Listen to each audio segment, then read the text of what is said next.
I want to talk about where I came from.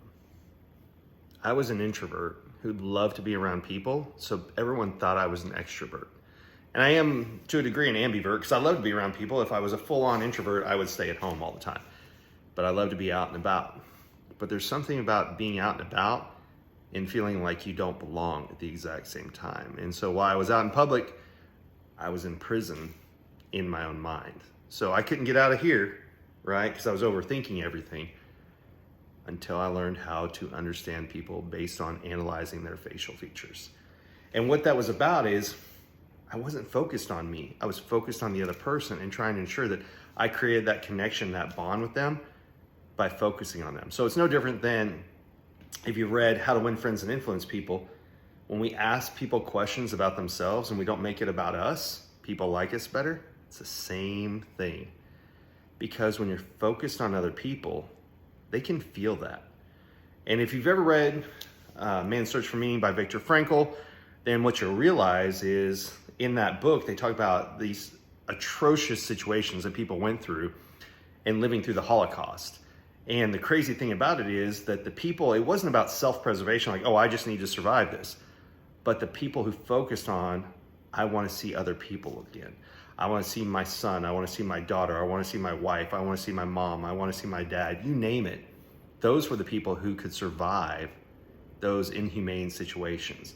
And that's because they made it about more than themselves. And that's what we're really here to talk about is stop thinking about, oh, what do people think of me? But how do I better interact with other people? That's the real game changer. And that's what I'm here to teach you guys is by learning to analyze other people's facial features. Yes, you understand them, but people can tell when you're focused on them. Look, I teach body language. I use body language. I think everybody should understand and read books on body language. Two of my favorite books, What Everybody's Saying by Joe Navarro, very picturesque book.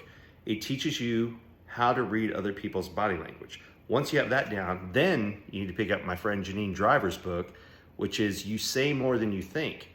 And that's about analyzing our own body language. What are we saying through our body language? What are we presenting to other people? That's why that book is just a total rock star book, is it's good to pay attention to the people, but we need to pay attention to what our body is telling other people at the exact same time.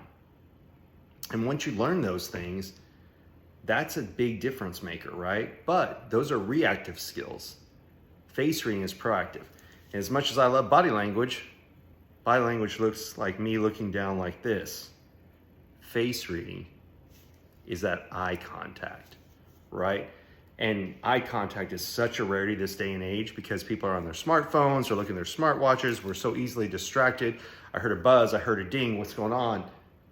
When you focus on other people, they feel seen and heard. And like we talked about earlier, it's 4 basic human needs: physical safety, emotional safety. People want to feel seen and heard, and people want to feel connected. And when you're giving people your time and attention, and you're sincerely focused on them, that's where that connection happens. So anyway, I want to just take a few minutes to talk about this, because a lot of times people come up and say, I don't understand how this skill can be used. How does it work? And I'll end up with a little story, right? A parable. I was at a wedding at Jekyll Island a year and a half ago, and I saw that our server, his name, it said underneath, it said Hungarian. I'm like, oh, I've been to Hungary. So everywhere I go, I learn basic phrases. Please, thank you, good morning, good afternoon, you name it. So when he came back to fill up my glass, I said, Köszönöm. He said, what? I said, well, Köszönöm, that's thank you in Hungarian, right? He's like, you speak Hungarian? I said, yeah, I've been to Budapest. We talked about it for a second. Because I took that extra few seconds to make him feel seen and heard, guess whose glass was never empty the rest of the night? Not just me, everyone at my table. And every other person that he waited on, because he didn't feel like a servant. He felt like a person. And that's what I'm teaching you guys here today. This is what changed my life. Look, I went from being on the help desk to being a regional vice president of sales. And I went from the prisoner of my own mind to being in the present moment. And that's what I want for you guys here today. So keep following us for more tips and tricks. I even hate saying tricks because I feel like it's misunderstood.